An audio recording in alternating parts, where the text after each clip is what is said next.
What's up?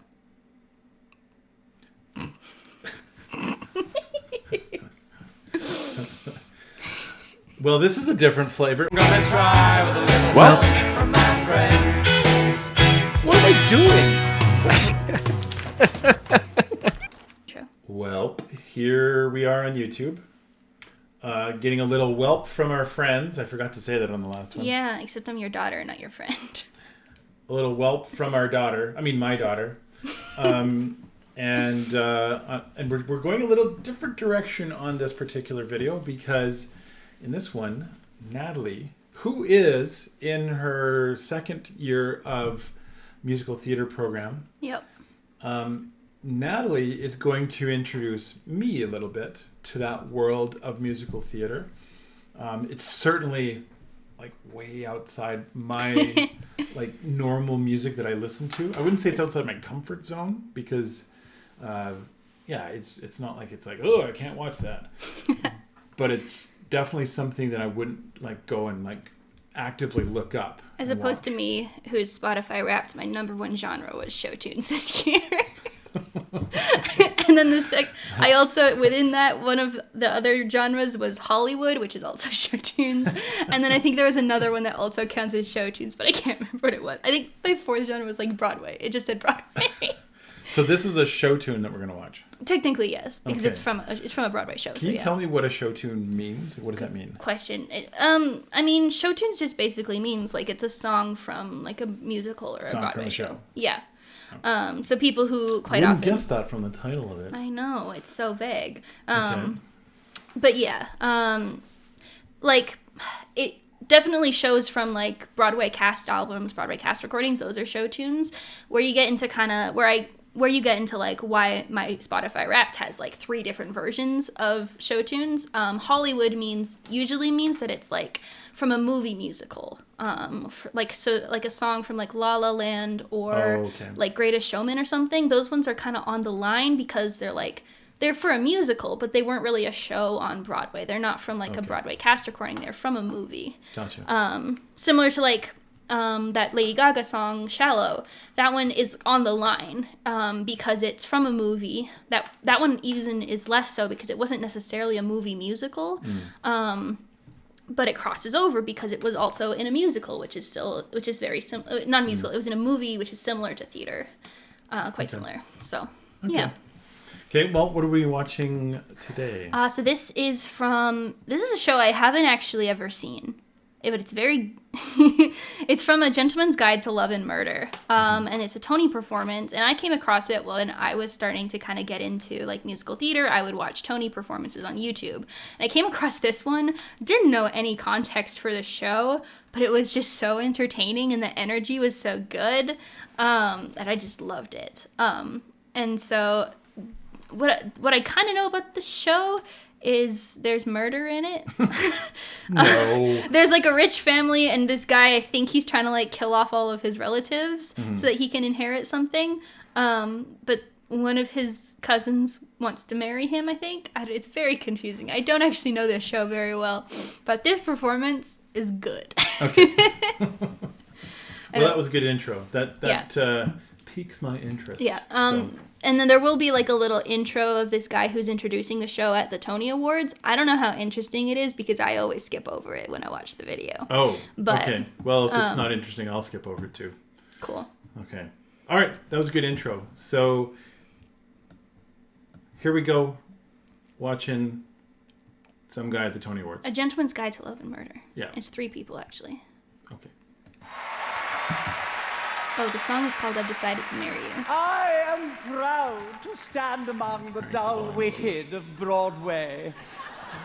Just to look at your needy, desperate faces makes me want to spread my largesse. Oh, I say, what do you think you're doing? I think this guy's in the show, too, and he just plays I'm multiple here to introduce characters. a number that's- from this smart and hilarious musical about a charming chap who's killing all his relatives so that he can inherit a magnificent fortune. Oh, I say there. In this scene, Monte Navarro's enjoying a tryst with his very married mistress, Sabella. When the virtuous Phoebe arrives quite unexpectedly with the answer to a question Monty has yet You to skipped pose, this part? I give you wrong the with you? best I think I watched musical it the first nominee, time, A but then the other Gentleman's times I was trying to watch the Guide to Love performances. I and skipped Murder. it.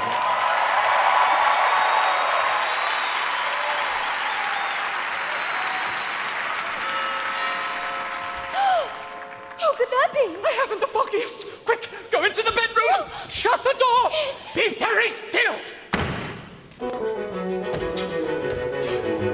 I decided to marry you. I decided to marry you. I decided though Henry's gone that life goes on for me. I have thoroughly thought it through, and the man that I want is you.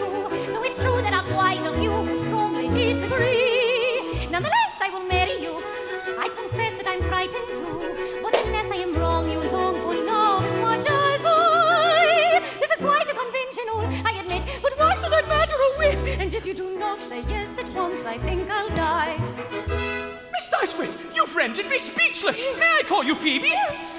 What am I doing here? This could be dangerous if I'm discovered. Imagine the scandal, and I couldn't handle a scandal so visible. I'll stay invisible, still as can be. But what's going on in there? I can hear voices I recognize. Monty, but is that a woman? And if that's a woman, then what is she doing here? Is it the cousin I wish I could see? If it's that cousin, it might just be business. It's family business, and none of my business. But why is she here in the home of a bachelor?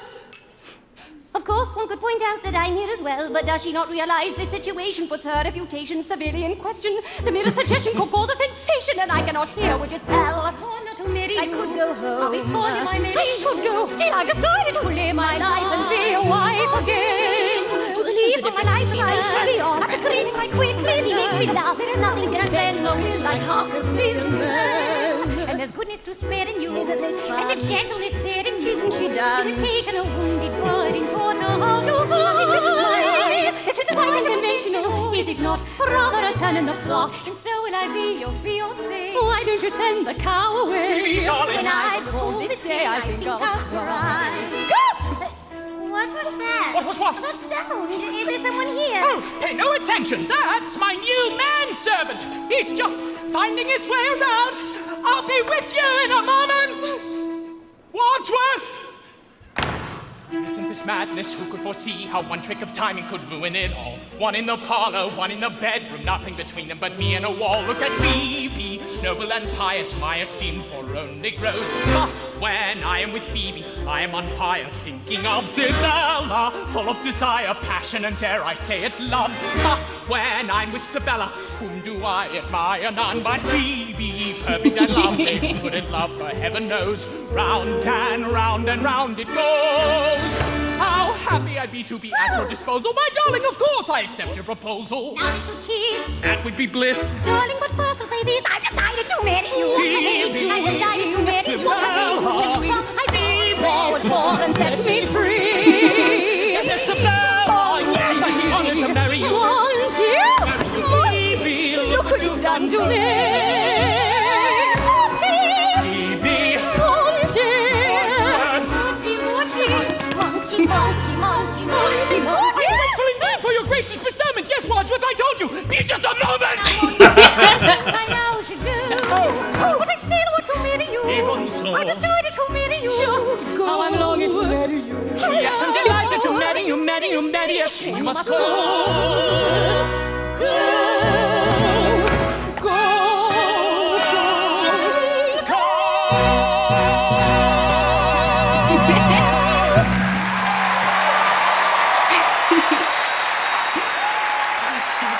Yeah, that was great. It's so good. Yeah, I used to watch this like just over and over.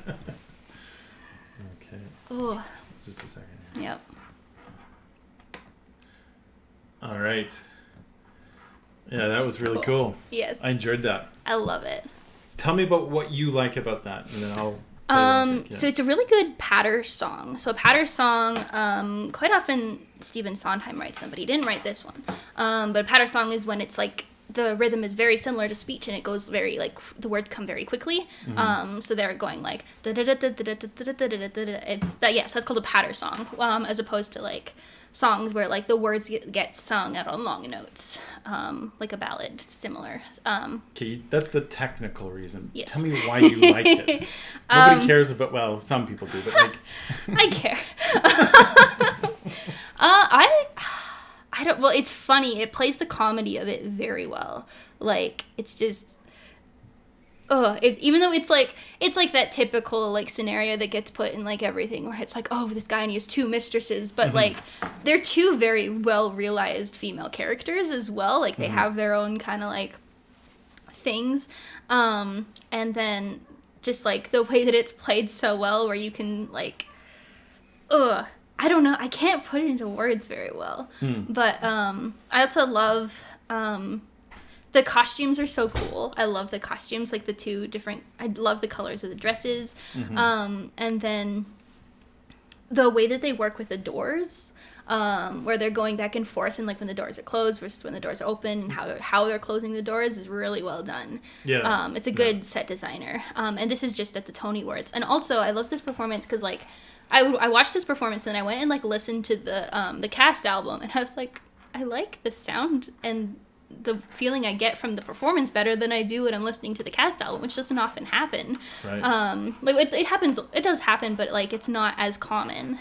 Well, it is called musical theater. Yeah, and that's something that it's why I love musical theater, because you can make different choices every time you perform a song or a scene, and you can find new things in every time, both when you're performing or when you're watching a performance, and that's what makes live theater so exciting. Is that like you can come back every time, and it's a little bit different, and that's why sometimes if you're seeing a show like a musical, especially on Broadway, and you get told that like they're putting in an understudy or a swing or something, some people get upset about that because they want to see like the Broadway star who's been advertised. Right.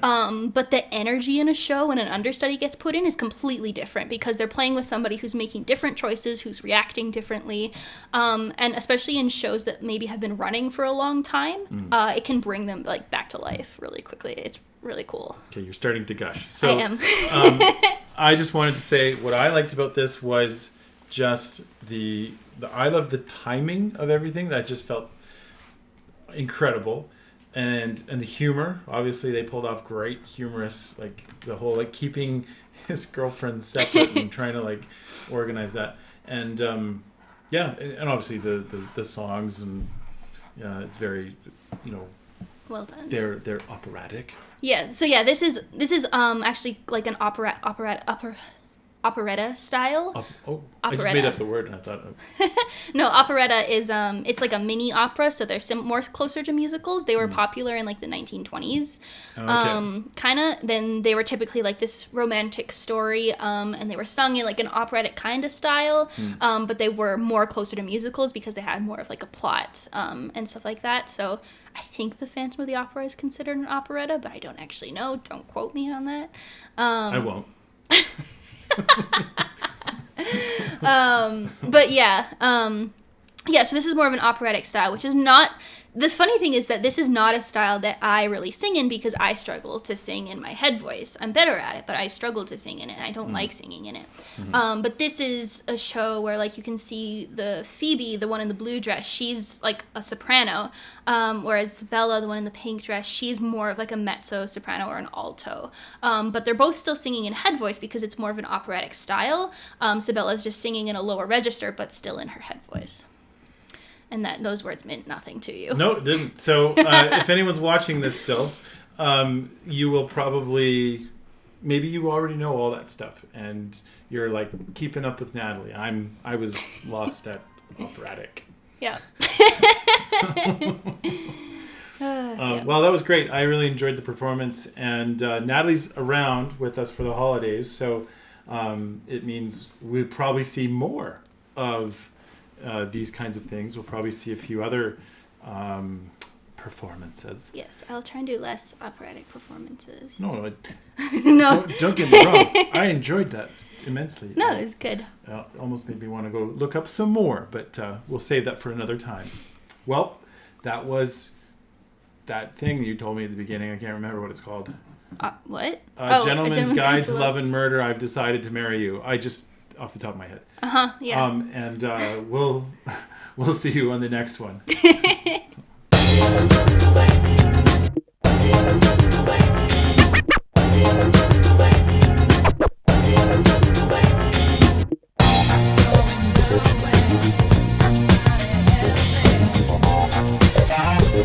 Thank you.